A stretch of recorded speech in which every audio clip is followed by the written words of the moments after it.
Shri Gurubhyo Namaha, Shrimatre Namaha. Welcome to Veda Janani. Narayaniyam, Dashakam 27. Kshirabdi Amrita Mathanam and Kurmavataram. Dashakam 27 is chanted in Vrittam Praharshini. Chanting this Dashakam gives us fruitful result, phalam, for all our efforts and to attain great fame. Shloka 1. Krishna, sage Durvasa once got a divine garland from a divine Apsaras and presented it to Indra. Indra's elephant Airavatam crushed the garland and Durvasa got angry and cursed Indra. Guruvayurappa, who else other than you has tolerance? Tell me, Krishna. Durvasa sura vanitapta divyamalyam shakraya swayamupadaya tatra bhuyah nagendra pratimridite shashapa chakram काक्षान्तिस्त्वधितर देवतां शजानाम् Durvasa सुरवनिताप्त दिव्यमाल्यम् शक्राय स्वयमुपदाय तत्र भूयः नागेन्द्र प्रतिमृदिते शशाप शक्रम् काक्षान्तिस्त्वदितर देवतां शजानाम्. Shloka 2. Guruvayurappa, you are the one who confers liberation. Indra was transformed into an old feeble being and all his devas became powerless and were conquered by Asuras, the demons. Shiva and other gods approached Brahma for a solution and all of them came to your resort, Narayana. Shapena pratitajareta nirjarendre deveshvapyasurajiteshu nishprabheshu sharvadya kamalajametya sarvadeva nirvana प्रभव समं भवन्तमापुः शापेन प्रथितजरेत निर्जरेन्द्रे देवेष्वप्यसुरजितेषु निष्प्रभेषु शर्वाध्या कमलजमेत्य सर्वदेवा निर्वाण प्रभव समं भवन्तमापुः. Shloka 3. Krishna, Brahma sang in praise of your excellence for a long time and you manifested before them in great glory. And you said, hey Devas, go and make peace with the Asuras and churn the ocean of milk for the nectar you ordered, Krishna. ब्रह्माद्यैस्तुत महिमा चिरं तदानीं प्रातुष्यन् वरद पुरःपरेण धाम्ना हे देवादितिजकुलैर्विधाय सन्धिं पीयूषं परिमततेति पर्यशास्त्वम् ब्रह्माद्यैस्तुत महिमा चिरं तदानीं प्रातुष्यन् वरद पुरःपरेण धाम्ना हे देवादितिजकुलैर्विधाय सन्धिं पीयूषं परिमततेति पर्यशास्त्वम्. Shloka 4. Krishna, the Devas concluded peace with the Asuras and with great pride they carried the Mandara mountain for being used as a churning rod. That mountain fell off from their hands on the way. Guruvayurappa, You came there on Garuda and picked the mountain up as though it was a small berry fruit, and you placed it in the ocean of milk. सन्धानं कृतवति दानवैः सुरौघे मन्थानं नयति मदेन मन्दराद्रिम् भ्रष्टेऽस्मिन् बदरमिवोद्वहन् खगेन्द्रे सद्यस्त्वं विनिहितवान् पयःपयोधौ सन्धानं कृतवति दानवैः सुरौघे मन्दानं नयति मदेन मन्दराद्रिम् भ्रष्टेऽस्मिन् बदरमिवोद्वहन् खगेन्द्रे सद्यस्त्वं विनिहितवान् पयःपयोधौ. Shloka 5.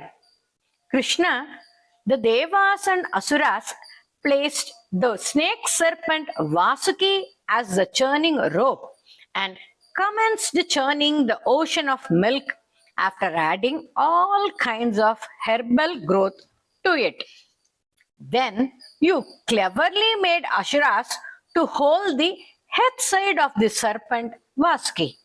आधाय धृतमत वासुकिं वरत्रां पाथोद्धौ विनिहित सर्वबीजजाले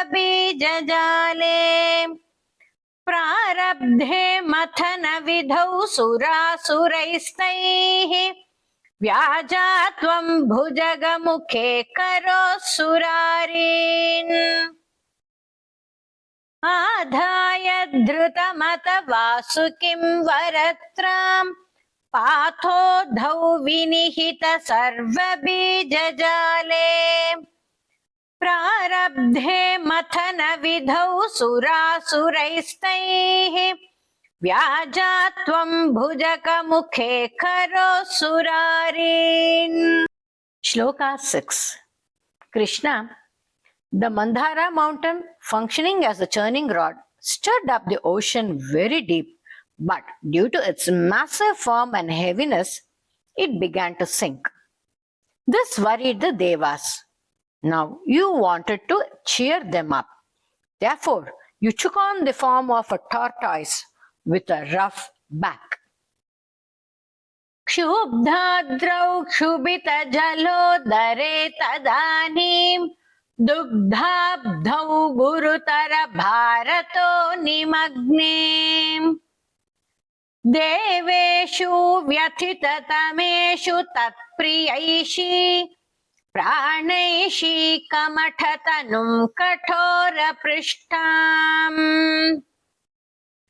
क्षुब्धाद्रौ क्षुभितजलोदरे तदानीं दुग्धाब्धौ गुरुतर भारतो निमग्ने देवेषु व्यथिततमेषु तत्प्रियैषी प्राणैषी कमठतनुं कठोरपृष्ठाम्. सर्वत्र गोविंद नाम संकीर्तनं Govind Govind. Shloka 7. Guruvayurappa, you dived deeply in the ocean and lifted the mountain up and supported it from underneath from the back of your form, which was tougher than a thunderbolt and was more than 1,00,000 yojanas in width. वज्रातिस्थिरतरकर्परेण विष्णो विस्तारात् परिगतलक्षयोजनेन अम्भोधे कुहरगतेन वर्ष्मणा त्वं निर्मग्नं क्षितिधरनाथमुन्निनेत वज्रातिस्थिरतरकर्परेण विष्णो विस्तारात् परिगतलक्षयोजनेन अम्भोधे कुहरगतेन वर्ष्मणा त्वं निर्मग्नं क्षितिधरनाथमुन्निनेथ. Shloka 8. Krishna, After the mountain was lifted up, all Devas and Asuras churned the ocean vigorously with great force and enthusiasm. You entered the body of the serpent Vasuki and also those of the Devas and Asuras to relieve their tiredness and protect them. उन्मग्ने झटिति तदा धराधरेन्द्रे निर्मेथुर्दृढमिह सम्मदेन सर्वे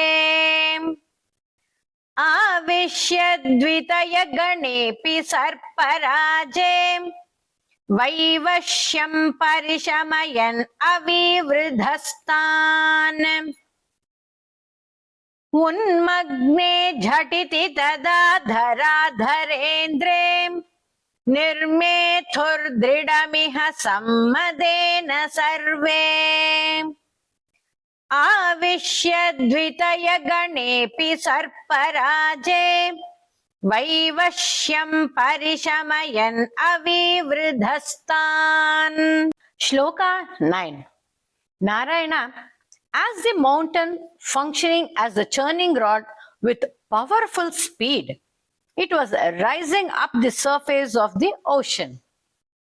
You placed your lotus hands on its top and made it steady in its position. Brahma, Shiva, and other gods saw this with joy and were overjoyed and praised you. Your prowess and were being showered with beautiful flowers from above by all the gods. Uddama Brahmanaja Vonnamad-girindranyastaika Stiratara Hasta Pankajam Tvam Abhrante Vidhi Girishadaya Pramodat Udbhrantanunuvurupata Pushpavarsha Uddama Brahmanaja Vonnamad-girindranyastaika Stiratara Hasta Pankajam Tvam Abhrante Vidhi Girishadaya Pramodat Udbhrantanunuvurupata Pushpavarsha. Shloka 10. Krishna, the Asuras could not withstand the venomous poison which was emanating from the head of the serpent, and they were in agony. This affected the Devas also to some extent, but by your grace, the clouds above were induced to rain. The rain, however, was only on the side of the Devas, who were relieved of the suffocation. But no such rain were on the side of the Asuras, and they suffered much. दैद्यौघे भुजकमुखानिलेन तप्ते तेनैव त्रिदशकुलेऽपि किञ्चिदार्ते कारुण्यात् तव किल देववारिवाहाः प्रावर्षन् अमरगणान्न दैत्यसङ्घान् दैद्यौघे भुजकमुखानिलेन तप्ते तेनैव त्रिदशकुलेऽपि किञ्चिदार्ते कारुण्यात् तव किल देववारिवाहाः प्रावर्षन् अमरगणान्न दैत्यसङ्घान्. Shloka 10. Guruvayurappa, the ocean was churned for a long time, but nothing significant happened except for the marine creatures being thrown up to the surface due to the agitation caused. Thereafter, you yourself took charge of both the ends of the churning rope with your hands and shone brilliantly. Krishna, please provide me the same similar relief and cure all my diseases, Krishna.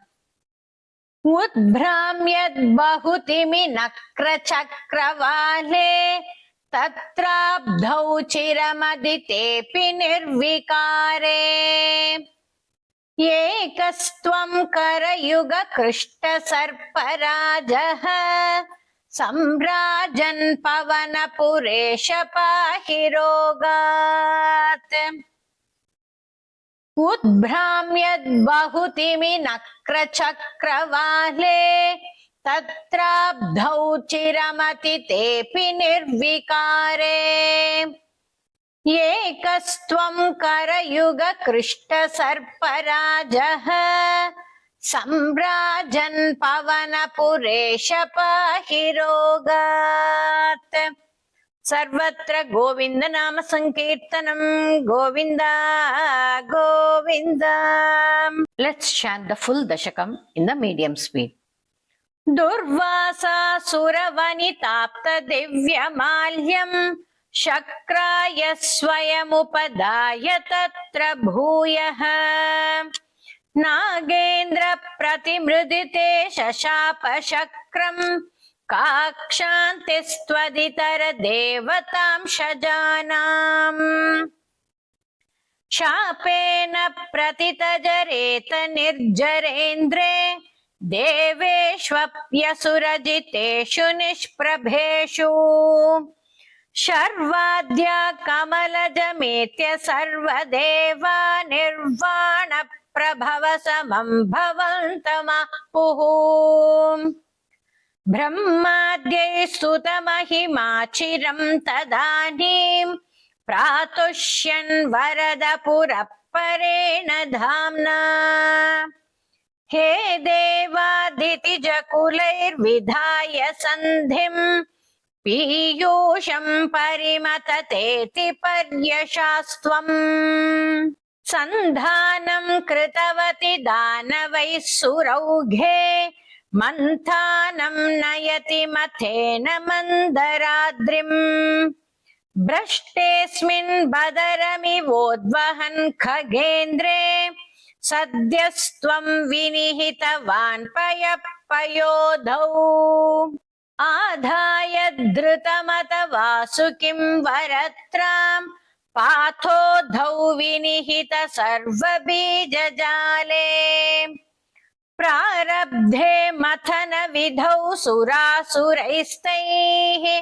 व्याजा त्वं भुजगमुखे करोऽसुरारीन् क्षुब्धाद्रौ क्षुभितजलोधरे तदानीं दुग्धाब्धौ गुरुतर भारतो निमग्ने देवेषु व्यथिततमेषु तत्प्रियैषी प्राणैषी कमटतनुं कठोरपृष्ठाम् सर्वत्र गोविंद नाम संकीर्तनं गोविंद गोविंद. वज्रातिस्थिरतर कर्परेण विष्णो विस्तारात् परिगत लक्षयोजनेन अम्भोधे कुहरगतेन वर्ष्मणा त्वं निर्मग्नं क्षितिधरनाथ मुन्निनेद उन्मग्ने झटिति तदा धराधरेन्द्रे निर्मेतुर्दृढमिह सम्मदेन सर्वे आविश्य द्वितय गणेऽपि सर्पराजे वैवश्यं परिशमयन् अविवृधस्तान् उद्दाम भ्रमणजवोन्नमद्गिरीन्द्रन्यस्तैकस्थिरतर हस्तपङ्कजं त्वाम् अभ्रान्ते विधिगिरिशादय प्रमोदात् उद्भ्रान्तानुनुवुरुपात पुष्पवर्षाः दैत्यौघे भुजगमुखानिलेन तप्ते तेनैव त्रिदशकुलेऽपि किञ्चिदार्ते कारुण्यात् तव किल देववारिवाहाः प्रावर्षन् अमरगणान् दैत्यसङ्घान्